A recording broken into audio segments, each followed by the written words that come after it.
Good morning students. मैं चंद्रकांता आज आपको कक्षा 12वीं से पाठ नंबर 2 जिसका शीर्षक है बाजार दर्शन और लेखक है जनेंद्र कुमार। तो इसमें जो बोधात्मक प्रश्न है इसी विषय वस्तु पर आधारित यानी बाजार दर्शन जो पाठ है उस पर आधारित कुछ प्रश्न हैं, उनके उत्तर मैं आपको समझा रही हूँ।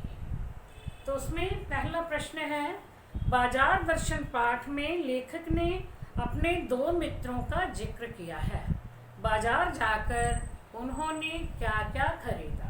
तो लेखक के दो मित्र थे ना, स्टार्टिंग में ही पाठ के शुरू में ही बताया गया था कि पाठ में लेखक के जो दो मित्र हैं उसमें पहले मित्र बाजार गए, कोई मामूली सी चीज़ लेने के लिए गए थे, लेकिन लौटे तो उनके पास बहुत सारे बंडल थे, बहुत से पैकेट थे, यानी वहाँ जाने के बाद उन्होंने काफ़ी सामान खरीद लिया था। और दूसरे मित्र जब बाजार गए थे, दोपहर में वो बाजार गए थे, लेकिन शाम को जब घर लौटे तो खाली हाथ थे। बाजार में सब कुछ खरीदने के विचार ने उनको अनिश्चय में डाल दिया और वे कुछ भी नहीं खरीद सके। मतलब बाजार में सामान तो बहुत था, अब वो सोच रहे थे कि इस चीज़ की मुझे ज़रूरत है, ये खरीदूं या ना खरीदूं, इसकी क्या ज़रूरत है। उन्होंने बार बार सोचा और सोचा, उसके बाद कुछ भी नहीं लिया कि मुझे इसकी भी ज़रूरत नहीं है, इसके बिना काम चल सकता है, या घर में ऐसी कोई चीज़ रखी हुई है तो उससे काम चल सकता है, तो इसको लेने की ज़रूरत नहीं है। तो इसलिए वो जो है खाली हाथ ही लौट आए थे। एक मित्र द्वारा बहुत सा सामान खरीदने तथा दूसरे मित्र के द्वारा कुछ भी न खरीदने के पीछे क्या कारण है। पहला मित्र जो बाजार में मामूली सी चीज़ लेने के लिए गया था, लेकिन वहाँ जाने के बाद बाजार के आकर्षण में फंस करके बहुत सा सामान खरीद के ले आया था, क्योंकि बहुत से बंडल भरे हुए थे जब वो वापस घर आया था। वास्तव में उसे पता नहीं था कि उन्हें किस चीज़ की ज़रूरत है, बस बाजार की चकाचौंध में पड़े, उसके आकर्षण में फंसे और जो चीज़ अच्छी लगी उसे खरीद लिया और खरीद करके घर ले आए। और दूसरा मित्र जो था वो दोपहर से लेके शाम तक बाजार में रहा। बाजार में सभी चीज़ों को देख देख कर यह सोचता रहा कि सब कुछ खरीद ले, क्या न खरीदे और क्या खरीदे यह तय नहीं कर पाया। इसी के कारण वह कुछ भी नहीं खरीद पाया। वैसे तो सोच रहा था, लग तो ऐसा रहा था कि सब कुछ ही खरीद ले। अब सब कुछ खरीदने के बाद सब कुछ में तो बहुत आ गया ना, तो फिर वो इस तरह से वो देख देख के विचार ही नहीं कर पा रहा था कि क्या खरीदूं क्या ना खरीदूं, इसलिए खाली हाथ ही वापस आ गया। तीसरा प्रश्न है, यह व्यक्तित्व का प्रश्न है, स्त्रीत्व का प्रश्न है। लेखक ने यह बात किस संदर्भ में कही है। लेखक के मित्र ने बताया कि ढेर सारा सामान उसकी पत्नी के कारण खरीदा गया है। मतलब पत्नी पर जो सारा दोष पत्नी पर दे दिया, चाहे खुद की पसंद की भी चीज़ें हों। लेखक ने माना है कि वस्तुओं के संग्रह का स्वभाव स्त्रियों का होता है। लेखक क्या बताते हैं कि ठीक है, स्त्रियों की यह आदत होती है कि वो बहुत सी वस्तुएं इकट्ठी करती हैं। आदिकाल से ही इस मामले में स्त्री की प्रमुखता रही है। गृहस्थी जोड़ने का काम सदा से ही स्त्री करती आई है। घर में किस चीज़ की आवश्यकता है, किस चीज़ की आवश्यकता नहीं है, इसके बारे में पुरुषों की अपेक्षा स्त्रियों को ज़्यादा जानकारी होती है। इसीलिए लेखक ने कहा है कि यह व्यक्तित्व का प्रश्न नहीं है, स्त्रीत्व का प्रश्न है। प्रश्न 4, पैसा पावर है, उसकी यह पावर कब प्रमाणित होती है। पैसा पावर है, शक्ति है, अर्थात जब आपके पास पैसा है तभी आप कुछ वस्तु खरीद सकते हो। यदि पैसा नहीं है तो बाज़ार में चाहे कितना भी सामान पड़ा है हम उसे खरीद नहीं सकते, चाहे वो हमें कितना भी सुंदर लगे, कितना ही हमें अपनी तरफ आकर्षित करे, लेकिन हम उसे खरीद नहीं सकते क्योंकि हमारे पास पैसा नहीं है। कोई भी चीज़ प्राप्त करने के लिए पैसे का होना बहुत ज़रूरी है। पैसे की यह पावर जो है वो कब प्रमाणित होती है? जब व्यक्ति तरह तरह का सामान खरीद के घर में लाता है, बड़ी सी कोठी बना ली, बड़ा सा महल जैसा घर बना लिया, 2-3 गाड़ियाँ खड़ी कर ली है, तो उसकी जो पावर है, वो पैसे की जो शक्ति है, वो सबको दिखाई देने लगती है। प्रश्न 5, बाजार को शैतान का जाल क्यों कहा गया है? लेखक ने इसे शैतान का जाल कहा है बाजार को, तो क्यों कहा है? जिस प्रकार चतुर शिकारी जाल लगाकर उसमें अपने शिकार को फंसाता है। अब शिकारी जब शिकार करने जाता है जंगल में तो वो जाल बिछा देता है और उसमें उसे मतलब अपने शिकार को फंसा लेता है। उसी प्रकार बाजार में सुंदर सुंदर वस्तुओं को सजा करके बाहर रख दिया जाता है, उन्हें प्रदर्शित किया जाता है और ग्राहकों को फंसाया जाता है। बाजार के आकर्षण से बचने वाले बहुत कम लोग होते हैं।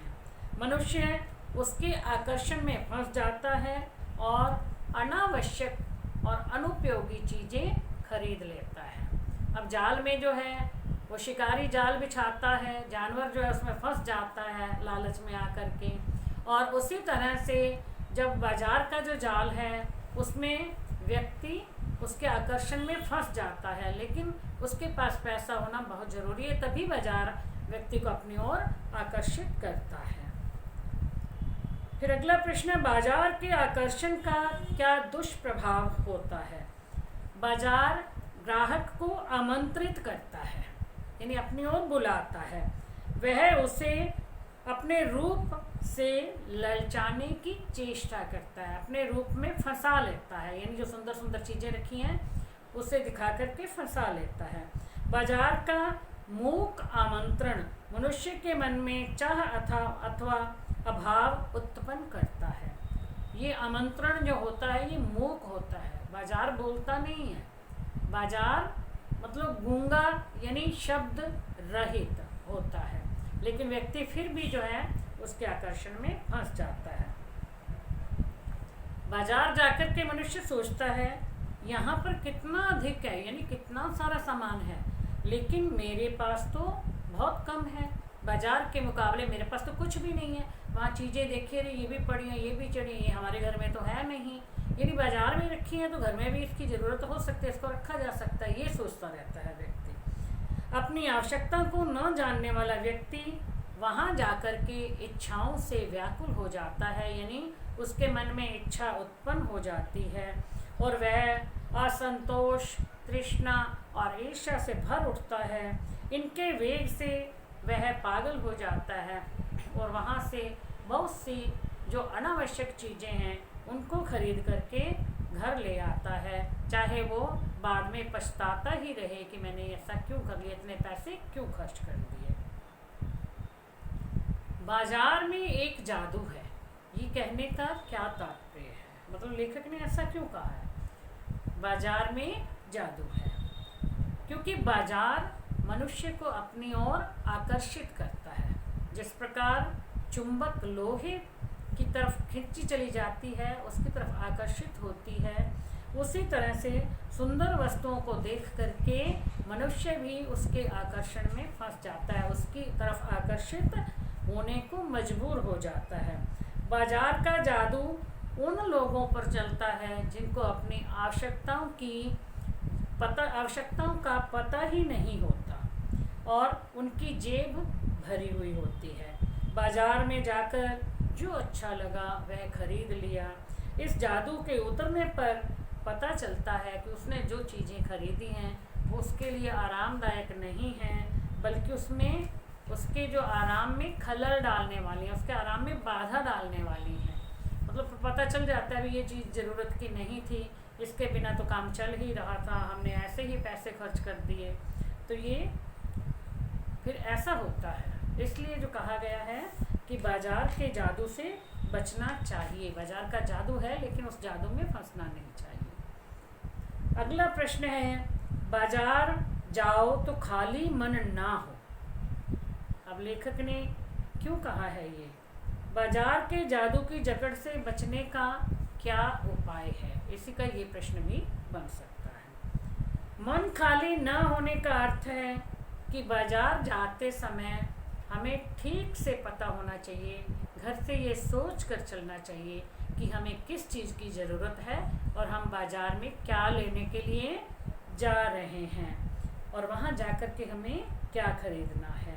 यह पता होने पर हम अपनी आवश्यकता की चीज़ें ही खरीदेंगे और बाज़ार के आकर्षण से बचेंगे और फिजूल खर्ची भी नहीं करेंगे।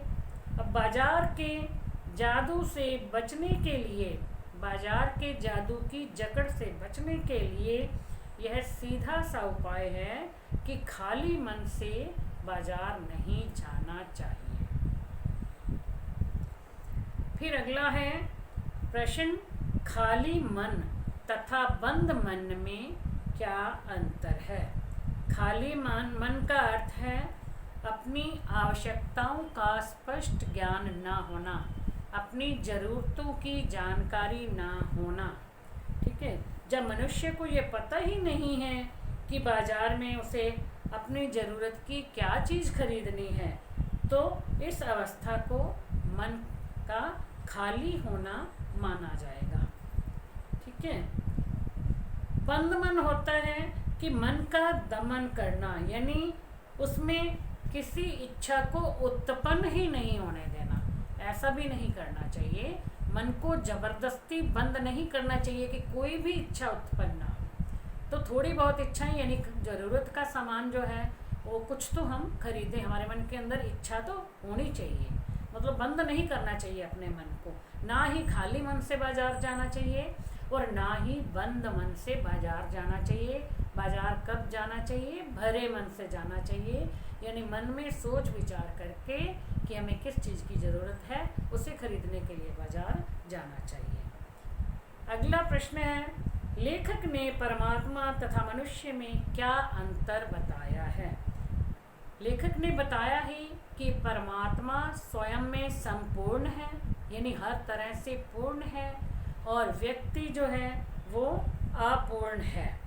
अब परमात्मा संपूर्ण है, यानी उसमें किसी प्रकार की कोई इच्छा शेष नहीं है, उसको शून्य कहा गया है। और मनुष्य अपूर्ण है, उसके मन में इच्छाओं का उठना स्वाभाविक है। मनुष्य का अस्तित्व इसीलिए है कि उसमें इच्छाएं रहती हैं।